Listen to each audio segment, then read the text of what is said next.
Dragi naši, lepo pozdravljeni v novi epizodi večerovega podcasta in tokrat ni moja roza kopalnice v zakulisju, ampak je Raven v Malmeju. Živja.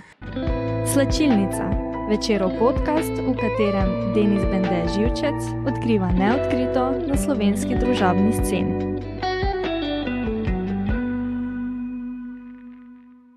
Preživela zaenkrat? Ja, zaenkrat super, vse. Kako kaj poteka to tvoje malmovanje? Dobra beseda, ni? Ja, dobra. Zelo mirno zaenkrat. Mislim, po moje bo, ko bo v nedeljo uradno odprtje, bo to vse skupaj postalo malo bolj hektično, ampak zaenkrat vse gre po planu, vsak ve, kaj dela, in ekipo imam ful dobro, zelo je vse organiziran, lepo, tako da super. Spoznala si tudi kar nekaj svojih konkurentov, pravzaprav. Kdo dela najboljše žure? Ja, Balkanci, ne, po moje. Tako da, Balkanci. Sumim, da imaš eno zelo šibko točko za lazanjo. Seveda, imam. Se njega sem tudi prvo spoznala, no, tako da je že zato malo bolj poseben. Ja, sem fan. Kdor potuje, gre na sonček, hej, hej, hej. Kdor potuje, gre na sonček, je cenej. Agencija Sonček. Obišči Sonček. Obišči svet. Moj podcast se imenuje Slačilnica, ne? In hudiče, da tako veliko slačenja pa na Euroviziji že dolgo nismo videli kot letos, ne? Raven, kaj je to za ena golota? Golota? Ja, pa saj sem v bistvu cela oblečena, kako to misliš? Pravzaprav, ampak tudi hkrati ne. Tako je, v bistvu sem ful oblečena, ampak hkrati sem oslečena. Ja, ne vem, zdi se mi, da je več načinov, kako se golota prikaže na odru, in mi smo se zelo trudili jo prikazati na sofisticiran način. Tako da ja, meni se zdi golota super. Tako. Ko stopiš na najpomembnejši evropski oder, oblečena v ta body condom, da skoraj rečem, se veš, gledalci iščejo vse mogoče. Koliko samozavesti moraš zbrati v sebi, da stopiš tako skoraj da razgaljena? Ne? V bistvu sploh ne razmišljam tako o tem. Ful je zanimiv, ko smo delali videospot za Veroniko, sem se sama spomnila, da sem tako sedela na fotelu doma, pa sem imela idejo, jaz moram biti cela pobarvana v srebrno in naga. Ne vem zakaj, tako se mi je res zdel. In potem, takrat, ko smo to posneli, mi je rata tako udobno, da mislim, pa tudi nasplošno, nekako se dobro počutim v svojem telesu, toliko sem stara, da če bom kdaj to lahko počnem, je to zdaj, ne pol, ko bom, ali pa tudi no, mogoče, ko bom 50. In rada bi pol, ko bom enkrat res starejša nazaj pogledala, pač ta posnetek in si rekla, dobro si izgledala. In res je.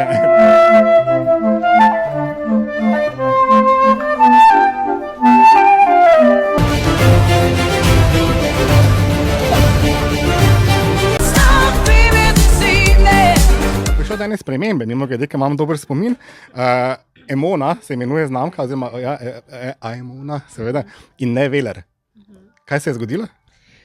Matic Veler se mi zdi super dizajner, zelo sva lepo sodelovala, ful mi je všeč njegov smisel za estetiko, ampak potem, ko je pa prišlo do tega, da je bilo treba izbrati dizajnerja za pač sam eurovizijski nastop, smo imeli pa zelo specifično vizijo o tem, kako ne bi izgledala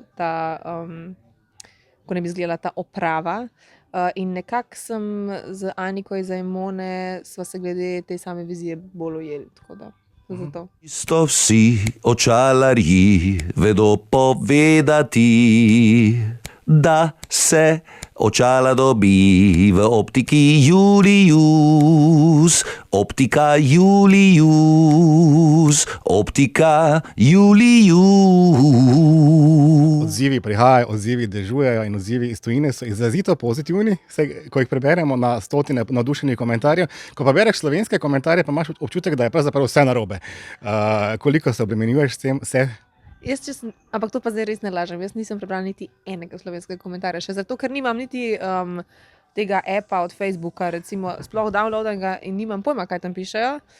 Jaz imam samo Instagram in TikTok, tukaj imam tudi punco, ki mi dela te stvari, tako da niti ne odpiram več zares na Instagrama, ne TikToka in sem kar malo izolirana od vsega tega. Mislim, da me to samo defokusira. Jaz rabim zdaj se osredotočiti na svoj nastop in to zdaj, kaj vsak nekdo misli, res se mi ne zdi čas za to. No.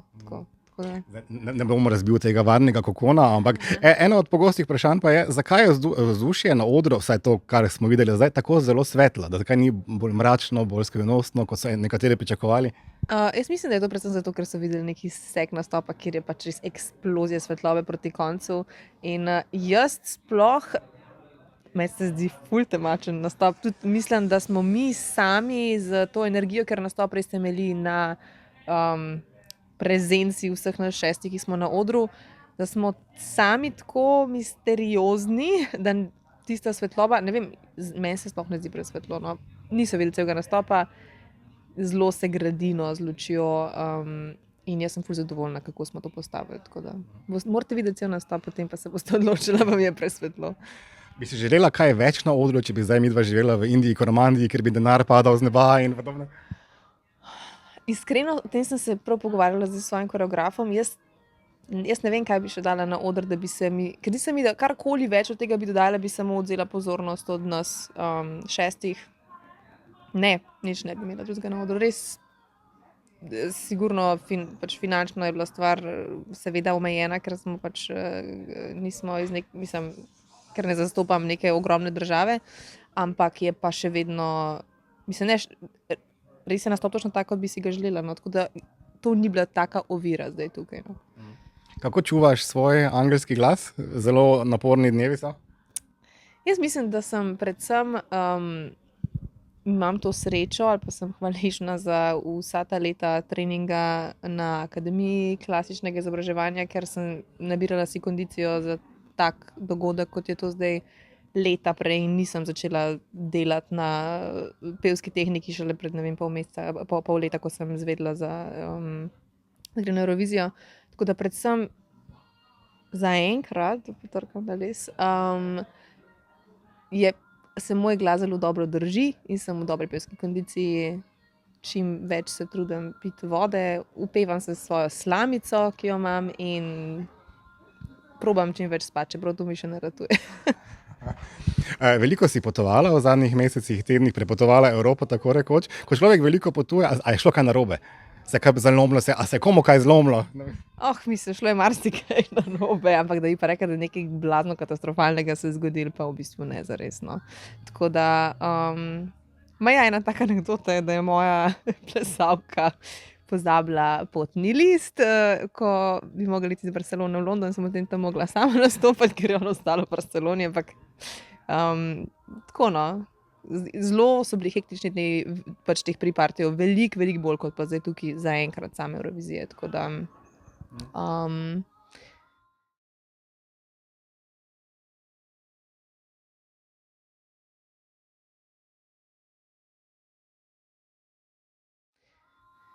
ja, je kar potovanje tole vse skupaj. Počasi zaključujeva, ne morem mimo rahlo neprijetnega vprašanja, se veš, na Euroviziji smo obsedeni z zastavnicami. Favoriti so očitno nekako jasni, Hrvaška, Švica, se izmenjujete, zdaj je Hrvaška. Tebi so uvrstitev v finale že napovedovali, zdaj si 12. A ti pravzaprav zelo dol visi za to? Ne, to, da bi mi dol visel za to, a pridem naprej v finale, to seveda ne, pač zelo si želim finala, upam, da bo, ampak hkrati sem pa res pomirjena s svojim nastopom, res mi je, pač ta nastop je jaz in toliko mi je všeč, da če ne bomo prišli naprej, pa res, evo, to je največ, kar imam zadati in če to ni dovolj, okej. Da bi zdaj neki blazno obsedeno gledala stavnice, jih ne. Če sem čisto iskrena, niti ne razumem najbolj zato, ker nikoli nisem gledala stavnic, čeprav sem spremljala Eurovizijo, ampak nimam pojma, kako so zares relevantne in nimam tega občutka. Ampak tako nerada se ukvarjam s stvarmi, nad katerimi res nimam na koncu dneva čisto nič vpliva. Tako da, ja, to si mislim o stavnicah. Ko se bo torek razpletel, kako se bo proslavilo, najbrž se bo v vsakem primeru proslavilo odličen nastop, kakšni so plani? Pa to pa še nimam, jaz nimam plana za to zaenkrat, zdaj sem fokusirana na nastop, mar ne vem, samo svojo ekipo bi rada to proslavila, ful se imamo lepo že ves čas, ko smo tukaj in samo, da smo skupaj, pa da malo nazdravimo, pa da še naprej nadaljujem ta maraton nespanja. Ampak ja. Da bo slavje še slajše, imam eno čisto malo presenečenje zate in ekipico, da najdem. Ker vem, da si velika podpornica slovenske kulture in ne vem, ali si sladkosneda ali ne, ampak evo, iz domovine ti prinašam, evo, Prešernove kroglice, čokoladnice, cukrček, naj vam, kako se reče, posladijo Evrovizijske dni. Hvala. Raven, držimo pesti in se vidimo v torek na odru. Super, hvala ti za intervju.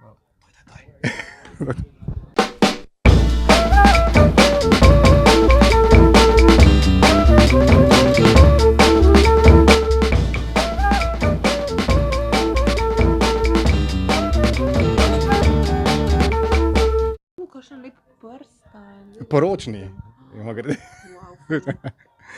Vse imamo. Vam pa hvala, da ste spremljali z naskokom najbolj bleščečo epizodo Slačilnice in spremljate nas na večer.com in v tiskani izdaji in se beremo. Čau.